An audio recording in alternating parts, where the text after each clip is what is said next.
Welcome to the Kentucky History Channel, where we strive to bring you all the Kentucky history content you want and you deserve. Kentucky is a part of all of us, and we plan on covering all the history we can, from Pike County to Fulton County, from Louisville to Harlan.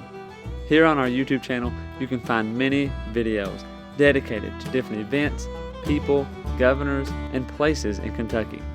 There's something for everybody.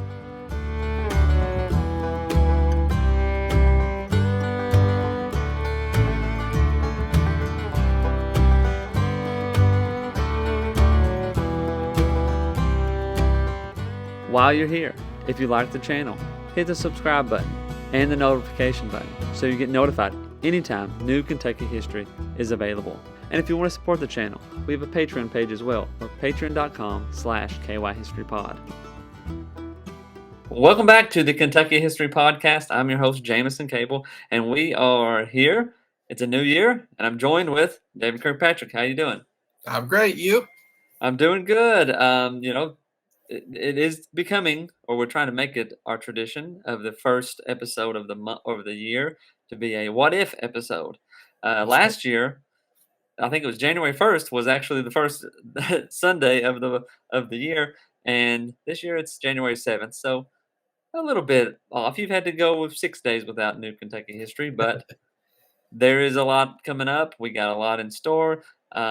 Got episodes coming out for the next 6 months or so, already planned and recorded and ready to go. So be prepared. There's more Kentucky history coming. Videos on YouTube, all of it. It's coming. So plenty to look forward to on this new year. I hope everybody's had a good holiday break and have already started a good full week of this new year, and whatever resolution you may have had at the beginning, you've not gave up yet. That's right. So, what if Henry Clay became president in 1824? That's what we're going to dive into. That's what we're going to kind of talk about and discuss. Of course, this is a what if, so who knows really the true outcome of any of this. This is all speculation and hearsay. So, anything before we get started? No, it's a fascinating topic, and like you said, the emphasis on the year itself of 24, because Henry Clay has the election stolen. I mean, he loses the election 5 times as a Kentuckian, so that's something to keep in mind. If you don't hear an issue you thought would come up, that may happen later. So. There you go.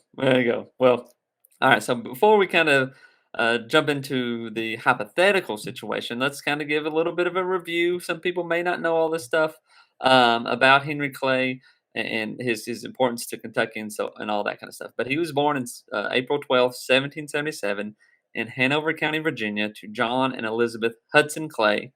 Henry Clay was the 7th of 9 children. Tragedy struck early in his life when his father passed away, and he was only 4 years old. His mother and stepfather eventually moved to Versailles, Kentucky, while Clay stayed in Virginia. And he was working as a copyist for George. Is it Wythe? Is that? I've already said Wythe. Is that correct? We'll go with Wythe. Wythe. It's a Wythe. But kind of an important figure in Virginia's history as well. But that's another topic. But this experience with Wythe really kind of put him on to studying law with Robert Brooke, the former governor of Virginia. And by the age of 20, Clay was admitted to the Virginia bar and began his legal practice. So at this early age, he pretty much was already planning that path to become a politician. So, right. It had been a difficult thing to leave someone behind, but he does kind of make up for that as far as being a Kentucky guy, because when he's finished with his education in 1797, he makes the move to Lexington. And, of course, that ends up being Clay's home, which you can still visit today in Ashland.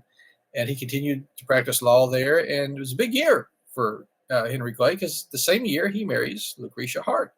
And that's the daughter of Thomas Hart. And they're a very old Kentucky family as well, and very well known. The couple goes on to have 11 children together. So a very happy marriage. And Henry Clay's political career really begins to take root not too long after that. It's really 1803 or so when he gets elected to the General Assembly. And over the next few years, he serves eventually becoming Speaker of the House, which is Mhm. fairly impressive at such a young age and so quickly. Uh, by 1806, at the age of just 29, Clay is appointed to the U.S. Senate. It's a position that is going to foreshadow his future impact on national politics. So he gets his feet wet very early. And this pretty much kept going. I mean, to say like he was a kind of a superstar would probably is very true. By 1811, Clay was elected to the U.S. House of Representatives, um, and this kind of he had a really long tenure. He was the Speaker of the House multiple times, and this really put him on the national stage as well. His legacy is very much close to the War of 1812. He's a war hawk. Right. He supported the confronting the British and all that kind of stuff, and he was a key role in the Treaty of Ghent, which was the kind of the negotiation that kind of all came from the War of 1812, basically. So that things are moving fast. I mean, he's still pretty young at this point. Very true. Very true. And of course, as you said, he's already on his way to stardom. The War of 1812 really helps that. But it's not all smooth sailing for Clay. When you're as opinionated as Henry Clay is, you're bound to make some enemies, especially with people who are as opinionated as you are. And in 1817, Clay finds himself at odds with Andrew Jackson over the invasion of Florida. And Jackson, is not 100% well liked in Kentucky. It's sort of mixed because of some of the things he says about Kentuckians in the War of 1812. But this disagreement really marked Jackson as his political adversary for the rest of Clay's career. Over the years, Clay's political prowess earned him nicknames such as the Great Compromiser and the Great Pacificator, highlighting his role in finding diplomatic solutions on divisive issues, but not as much so with Andy Jackson. He did a lot better when it came to being in Congress. But we're focused on 1824, but just to put his whole career in perspective, if you fast forward to 1850, Henry Clay was instrumental in negotiating a series of compromises that addressed California's admission as a non-slave state or as a free state, that dealt with the Texas border, the Fugitive Slave Act, and even the abolition of slavery in Washington, D.C. So these compromises, which were highly contentious, really cement his reputation as a skilled negotiator. Yeah, yeah, and with all the things, despite the many things he did, he always faced a challenge when he kind of came to the presidency. And his first attempt in 1824 resulted in him becoming Secretary of State under John Quincy Adams in a controversial turn of events. Subsequently, attempts in 32 and 44 were met with defeat as well against James K. Polk. Um, but one issue that constantly dogged Clay was his stance on slavery. While he opposed the spread of slavery to new states, he himself owned slaves. So you can see how that's kind of, contradicting. Right. And this position really contributed to a challenge when he was kind of facing the national elections. Um, but, we'll get into that um, a little bit more here in a second. Right. And that contradiction does follow him throughout his career. And so as we explored the political ramifications of a Henry Clay presidency, it's really crucial to understand these sorts of intricacies. And this is not the only one in his life and career. So stay with us as we continue to unravel hypotheticals and delve into alternative realities of American history and how things could have worked out. Mhm. Um, but before we really, I guess, continue with that, we have to dive deeper into one of those complexities, which is the 1824 election itself. It's important to note that by 1822, the Democratic Republican Party, which is the party of Jefferson and Madison, is gearing up for the presidential election for the race to succeed James Monroe. So another founding father, one who's not quite as well known. Monroe, like his predecessor, planned to retire after 2 terms. It's not official that you have to do that at this point, but Washington kind of sets the standard. So this election consisted solely by members of the Democratic Republican Party, included Henry Clay, and it was unfolding against the backdrop of the crumbling Federalist Party. So Mhm. those were the folks who had sort of been the counterbalance. And included John Adams and those sorts of people. But after the War of 1812, the party sort of falls apart. hmm and a little side note too. This is when the Whigs start taking over Kentucky, and you have a bunch of Whigs everywhere, which is Henry Clay's kind of party. But Clay kind of played a pivotal role in passing the Tariff of 1824 and the General Survey Act, and based his campaign on the American system, advocating for high tariffs and federal spending on infrastructure. Um, his competitors included members of the Monroe's cabinet, Secretary of Mhm. State, um, Secretary of the Treasury William Crawford, Secretary of State John Quincy Adams, Secretary of War John C. Calhoun. Interestingly, General Andrew Jackson, initially not taken seriously as a contender, emerged as a pretty big opponent, particularly kind of eroding Clay's support in the Western states. Like we said, Clay and Jackson are kind of the rivals over Right. the next decades Mhm. to come. Um, so the Republican Congressional Caucus in February of 1824 endorses Crawford's candidacy, but the results were disregarded by Crawford's rivals. Meanwhile, various state legislatures nominated candidates for president. During the campaign, Crawford suffered a stroke, and Calhoun withdrew after Jackson had gained the endorsement of the Pennsylvania legislature. So again, this is a political show, as people know, that's kind of a lot is happening over the course of the election. Right. Definitely true. As the election itself unfolds, Clay realizes that no candidate's going to secure a majority of electoral votes. I think we forget sometimes. I'm guilty of this too. We complain about not knowing the results of the election quickly enough, Yeah. but that's not a new thing in American politics. The Electoral College has to vote, um, and so when he realizes no candidate's going to secure the majority, it was going to lead to a contingent election in the House of Representatives. Clay's really confident um, in that, and he went over Kentucky, Ohio, and Missouri, but he still finishes fourth behind Adams, Jackson, and Crawford, and that's primarily due to his losses in New York and Louisiana. So it probably one of the first real big setbacks for Clay. It's pretty humiliating, but he found himself being courted by the supporters of the three remaining candidates because they know he's going to drop out. His Yes. supporters have to go somewhere. So ultimately, Clay decides to throw his support behind Adams. And it seems odd in a way, I guess. They're at opposite ends of not only the country, but the political spectrum to some degree. But he really felt like Adams was going to be really sympathetic to his American system or his system of internal improvement. So in a private meeting on January 9th, 1825, Clay and Adams spent 3 hours discussing the election, and Clay promises his support without really stating his position, uh, just without discussing a position in the Adams administration. So he didn't openly ask for an appointment, which back then would have been really frowned upon. Uh-huh. But he didn't rule it out.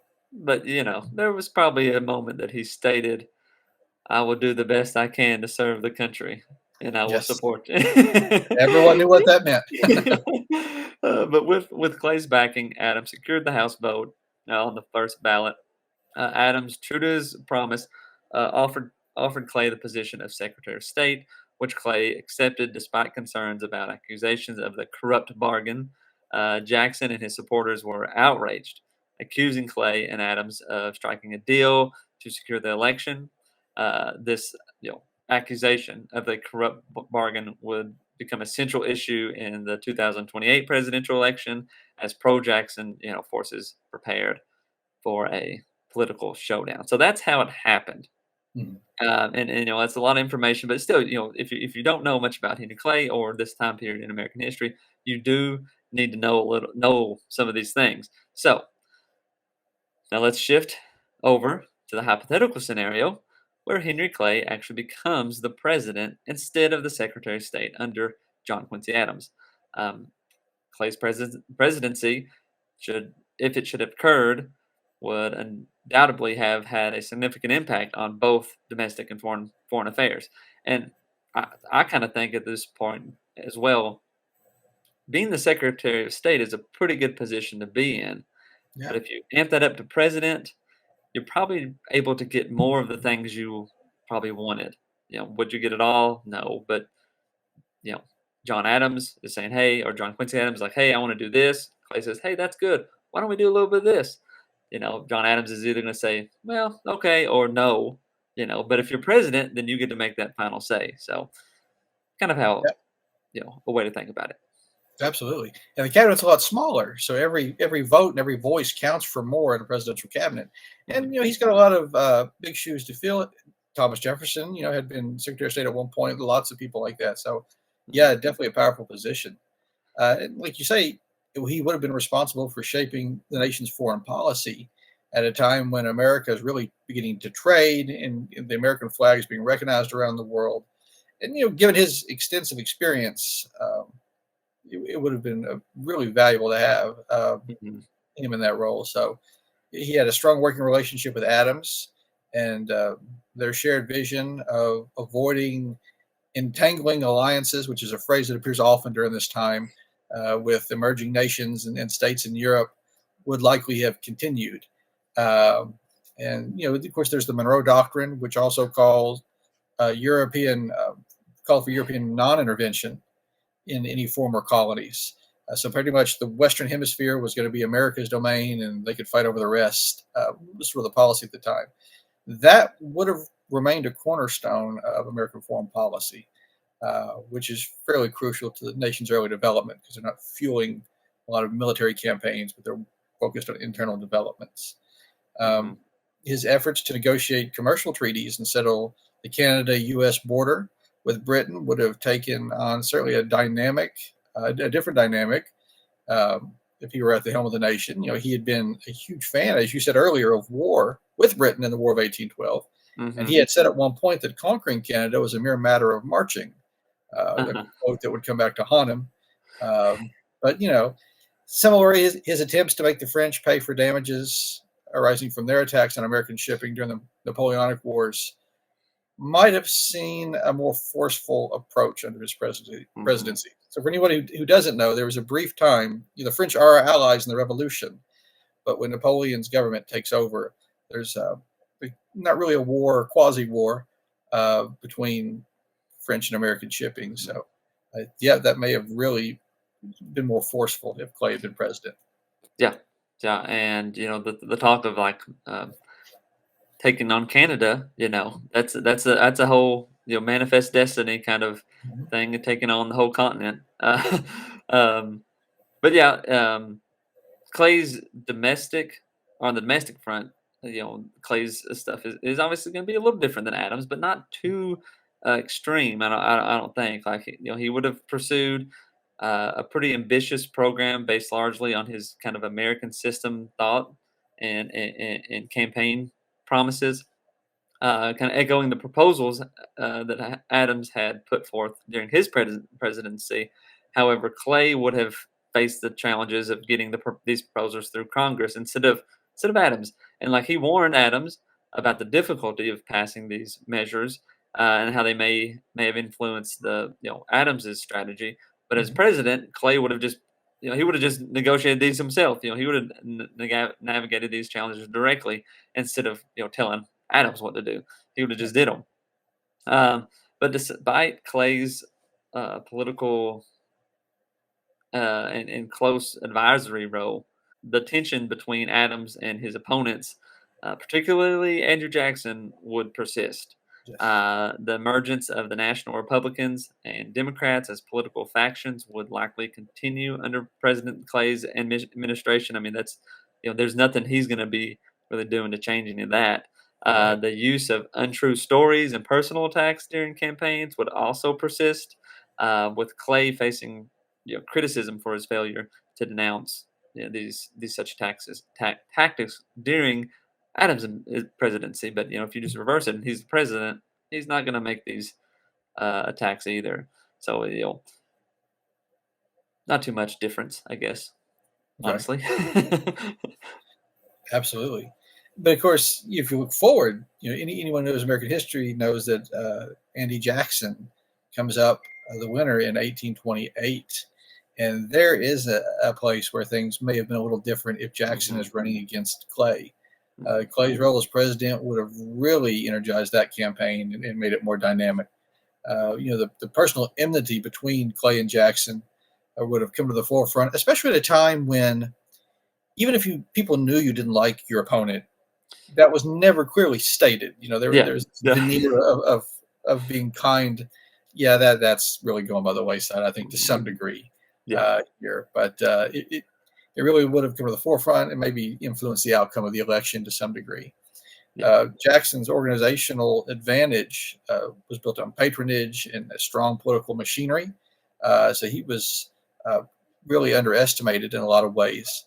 But, that may have faced a more formidable challenge with Clay as president because Clay was very good at that sort of political organizing himself. Hmm. And that's one reason for his meteoric rise in American politics. He was very good at the game of politics itself. Uh, Hmm. and the rejection of Clay's domestic policies and the victory of a candidate he viewed as unqualified and unprincipled would have really had profound implications on his legacy. Hmm. Presidents are always concerned about is what goes on after them, what lasting difference have they made. Yeah. Uh, and this, the dynamic of the 1828 election undoubtedly would have shaped the trajectory of American politics for years to come. So Hmm. it's worth Yeah. considering. Yeah. And I mean, the big thing I would kind of take away from it too is like, I don't really think there would be much difference in that, 1824 to 1828, with Clay being the president. Obviously, there's probably some scholars out there who could state a bazillion other things that could be the case. But I do kind of think for Kentucky, it probably would push it a little further in positives to say, hey, the president's from Kentucky. Maybe that weighs in on some things, but I'm pretty sure Clay was pretty well into Adams's ear on a lot of stuff, um, kind of suggesting things or whatever, and maybe that wouldn't have really changed as much. Again, I don't know about presidential stuff as much as I do Kentucky history, but that would be my biggest takeaway is maybe if he's the president, Kentucky stuff falls a little easier and gets a bit more of a bonus as opposed to him just being the Secretary of State and just talking to Jackson or not Jackson, Adams about it. Again, if he was to become the president in 1824, he probably would have a better chance of being the president again in 1828 and maybe able to fend off Jackson, but maybe not as well. Um, if people weren't liking the policies of Adams and Clay's were pretty similar, that probably might not make too big of a change. But um, you know, there was other times Henry Clay may have been president, so maybe we'll talk about those in the future.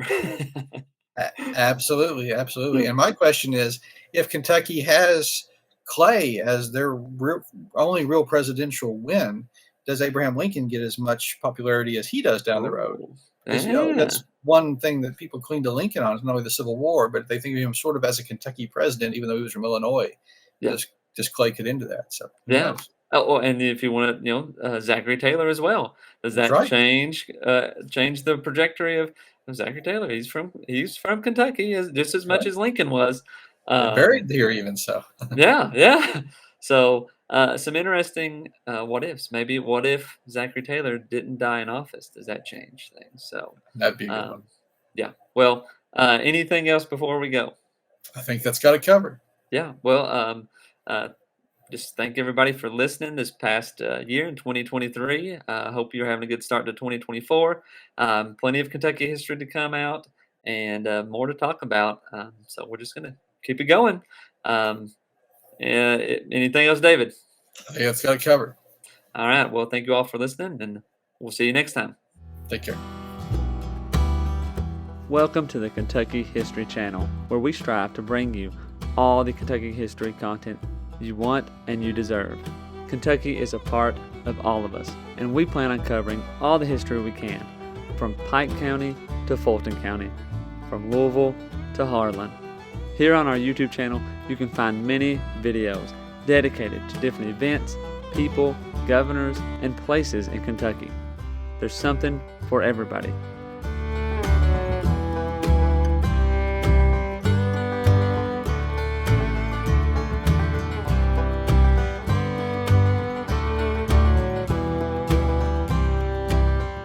While you're here, if you like the channel, hit the subscribe button and the notification button so you get notified anytime new Kentucky history is available. And if you want to support the channel, we have a Patreon page as well, or patreon.com/kyhistorypod.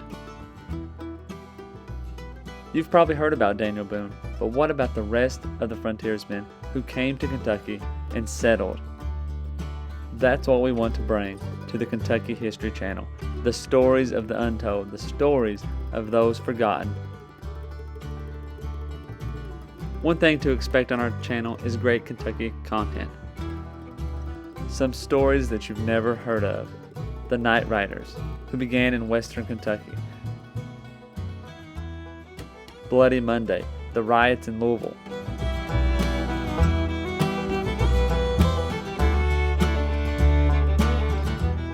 The assassination of Governor Goebel, the only governor ever assassinated in the United States. Stories from all over Kentucky, stories that are unforgettable once you've heard them. You can find out who counties in Kentucky are named after and how your county got started. From beginning to end, we plan to document every county in Kentucky, all 120. Reach out to us on all of our social media platforms. Twitter, Facebook, and Instagram. And also leave a comment on one of our YouTube videos. You can also check out our podcast episodes. You can subscribe to our podcast on Apple Podcasts, Spotify, iHeartRadio, and many more.